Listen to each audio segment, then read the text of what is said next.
Okay, so we're back with another deep dive. And today we're going to be looking at something I think a lot of people can relate to, Hmm. which is those like motivational audios or videos that you come across online. You know what I mean? Oh, yeah, for sure. The kind that promise to unlock your inner potential. Exactly. Like they're Right. going to give you the secrets to success and happiness and all that. Right. And sometimes they work. And sometimes Yeah, sometimes they're just a little much, right? totally, Yeah. you get that feeling of oh, okay, this is getting a bit too cheesy for me. Yeah, exactly. Like it's all just hype and buzzwords. Hmm. So the piece we're going to be looking at today is called Choosing to Cherish Champions. And I have to admit, when I first heard it, I was kind of in that camp. Really? Yeah, I was like, oh boy, here we go. But then I started listening more closely. Mhm. And I started to notice all the interesting ways that it uses language to like really try to get its point across. Interesting. Yeah. So I thought it would be fun to kind of break it down together and see if there's actually more to it than meets the ear. I like it. So we're going on a deep dive into motivation. Exactly. A deep dive into motivation and maybe a little bit of the psychology behind it too. I'm in. Let's do it. All right, so this piece, Choosing to Cherish Champions, it's got a lot of those like classic motivational phrases, Okay. like valor is the vessel and you are the director of your destiny. Yeah, so pretty bold claims right off the bat. Right. But like I said, what really caught my attention was the way it uses language.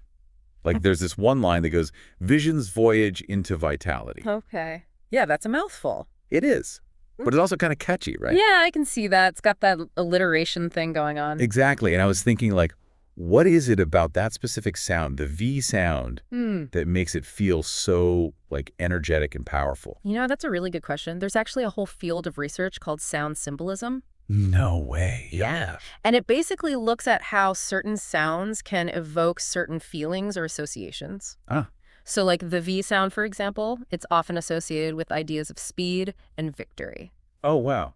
Because of the way it sounds, Yeah. like the forward momentum. Exactly. Like it's a sharp sound that kind of pushes forward. And so when you hear it in a phrase like Vision's voyage into vitality, it's almost like it's giving you a little subconscious nudge towards action. That's fascinating. I never thought about it like that. Yeah, it's pretty cool. And it makes you realize how much thought goes into crafting these kinds of messages. Absolutely. Yeah. And it's not just the sounds either. Like this piece also uses a lot of direct address. Like it's talking directly to the listener. Right. Like it's saying you a lot. Yeah, exactly. Yeah. Like you who dare to dream, or you dear friend. I see what you mean. And I think that's another way that it tries to create that feeling of personal connection and empowerment. Right, because when someone is talking directly to you, Yeah. it makes you feel seen and heard. Yeah. And I think psychologically we all crave that sense of validation and belonging. For sure. Like we Yeah. want to feel like we're part of something. Exactly. Yeah. And so by using you, the speaker is kind of drawing the listener in and making them feel like they're part of this group of champions. That's interesting. But isn't there a danger in relying too much on external validation for motivation? Oh, absolutely. Like what happens when that external source of motivation goes away? Yeah, exactly. Like, are you Again. still motivated then? That's a great point.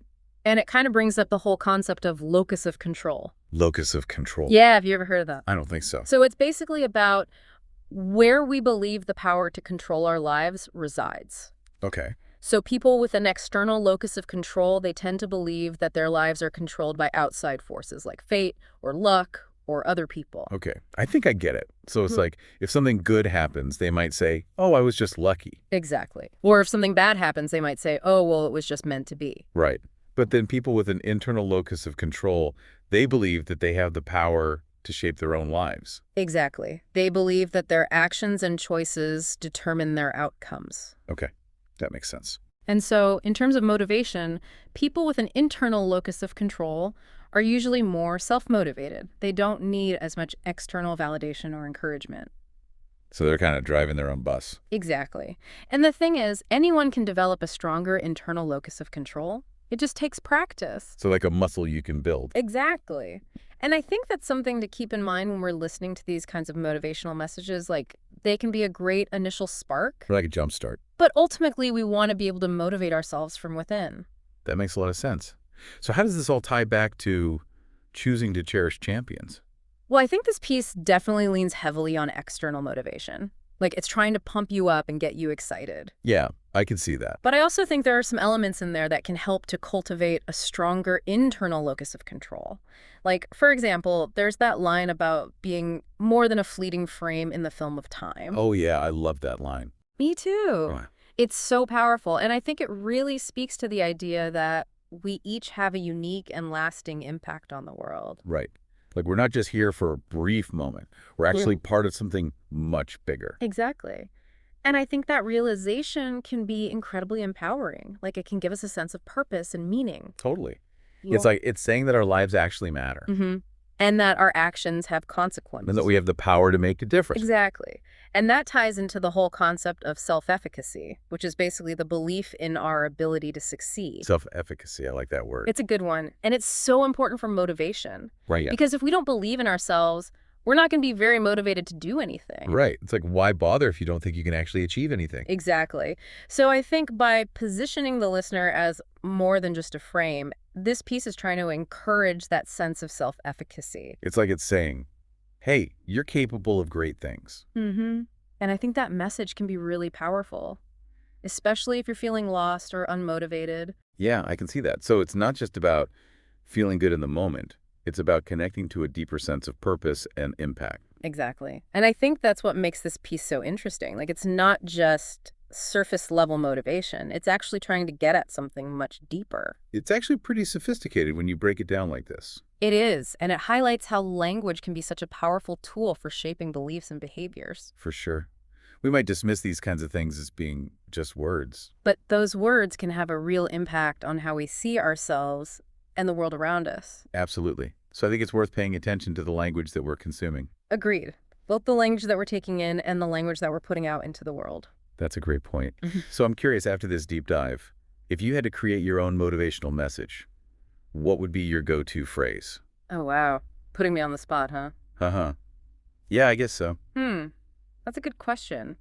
What words would I use to empower myself or someone else? Yeah. It's something to think about. I don't know if I have an answer right now either. It's a tough one. But it's a good one to ponder, that's for sure. Definitely.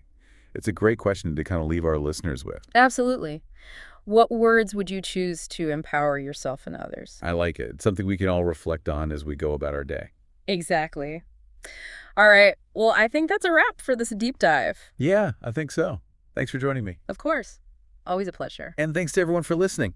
We'll see you next time. See ya. Bye.